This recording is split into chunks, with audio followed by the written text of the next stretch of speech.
जनमानस के लिए और कहा जनमानस के भक्तों केवल एक कार्य करोगे तुम्हारा कल्याण हो जाएगा। कहा कौन सा कार्य है? कहा एकाक्षरी मंत्र का जप। मैं बार बार नहीं बताऊंगा, आज बता दे रहा हूं। एकाक्षरी मंत्र क्या है? 2 अक्षर का मंत्र है, 3 अक्षर का मंत्र है, अयोध्या चले जाओ 5 अक्षर का मंत्र देंगे, लेकिन केवल 1 अक्षर का मंत्र है, सब लोग जानते हैं, उसको कहते हैं ओम।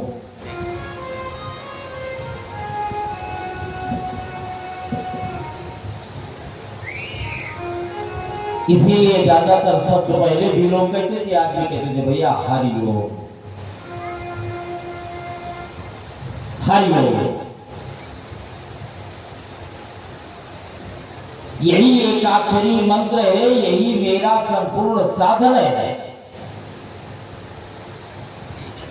यह एक मंत्र ऐसा है जो कि हमारे स्वास्थ्य को उठाता है, विराम रखता है और अंत में आगम निर्गम की व्यवस्था करके परमात्मा तक पहुंचाने का प्रयास करता है। जितने भी शास्त्र पुराण मैं सब की बात कर रहा हूं, एकाक्षरी मंत्र हरि ओम, लेकिन समय निकाल करके इसका जप किया जाए, भजन किया जाए। वर्तमान समय में जैसी सरकार वैसा विचार, जैसी सरकार वैसे दुहाई। सरकार बदल जाए तो अपने को बदल के नहीं रखना चाहिए कि नहीं फला तो भाजपा की सरकार है, कांग्रेस में रहेंगे, साथ साथ जो होगा, बहुत गड़बड़ काम कर रहे हैं।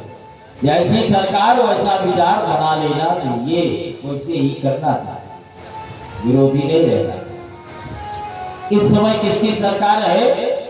किसकी सरकार? हाँ? अरे बीजेपी की नहीं बात कर रहा, इस समय सरकार बालकृष्ण भगवान की है, नारायण की है, श्री कृष्ण की सरकार चल रही है। 7 दिन के लिए, 8 दिन के लिए, 10 दिन के लिए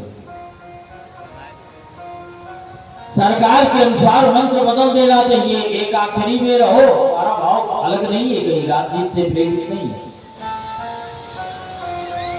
इस समय केवल एक मंत्र का जप करना चाहिए, सोते जागते उठते बैठते। इलाहीबा की खीरा कहाँ है, खरबूजा कहाँ है, तरबूज कहाँ है, दूध आवा कि नहीं आवा, कितना पाक, कितनी सब्जी। राजकुमारी तो पूरा दिन यही देख रहा है, ये झोला लेके कैश मूवमेंट बढ़िया इनके पास है, यही टारगेट करें। मैंने कहा मंच के माध्यम से समझाऊंगा, ऐसे समझाऊंगा तो बात बात में झोला लेके खुद पहलो, खुद सारी व्यवस्था देखो, लेकिन मंत्र का जप करते रहो। ओम नमो भागवते वासुदेवाय। इस समय इन्हीं की सरकार है, 7-8 दिन के लिए इनकी शरण में चले जाओ। हम तो बता करके चले जाएंगे, जौन से विराम हो जाएगा, सब लोग चले जाएंगे, भंडारा भी हो जाएगा, लेकिन मेरा यह विश्वास है कि अगर आप 7 दिन कर लिए तो 8वें दिन यह मंत्र अपने आप जपते रहोगे या एक लगन लग जाएगी। सिद्धांत है, आदत बन जाएगी आपकी, और फिर धीरे धीरे माया में रमते रमते छूट जाएगी। नारद जी महाराज इतने बड़े भक्त थे, दासी सुत द्विज जनन की जूठन सो सति भाई, देह त्याग दिव रूप नहीं, ब्रह्म सरिसो कहला। नारद जी महाराज पहले ब्रह्मर्षि नहीं थे, देवर्षि नहीं थे, लेकिन देवर्षि बन गए। नारद जी महाराज एक सेविका के पुत्र थे, सबकी सेवा करती थी वह महिला, उसी के पुत्र थे। संजोग बना चतुर्मास पड़ा। चतुर्मास के समय महात्मा एक जगह रहते, कहीं आते जाते नहीं, नदी नहीं पार करते, मुख्य बात यह है। लेकिन आजकल तो सभी सब व्यवस्था खत्म है, फिर भी जो महात्मा असक्त हो जाते, नहीं चल फिर पाते, वो निश्चित रूप से बिना विश्राम करते हैं। चतुर्मास पढ़ा तो कुछ महात्मा दिया गए उनके आध्यात्मिक। नारद जी की बात बता, महात्मा जी है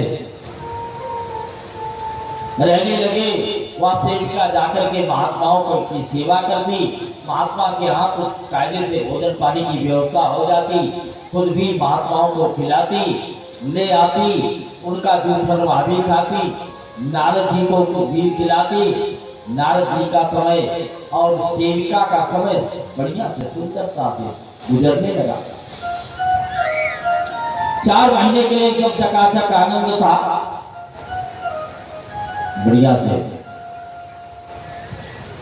अब महात्माओं के चलने की बारी आई तो नारद जी ने कहा मैं भी चलूंगा।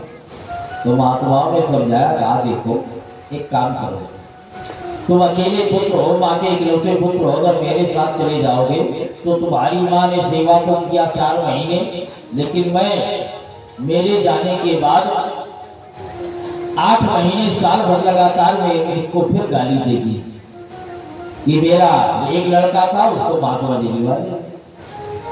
एक काम करो, आराम से रहो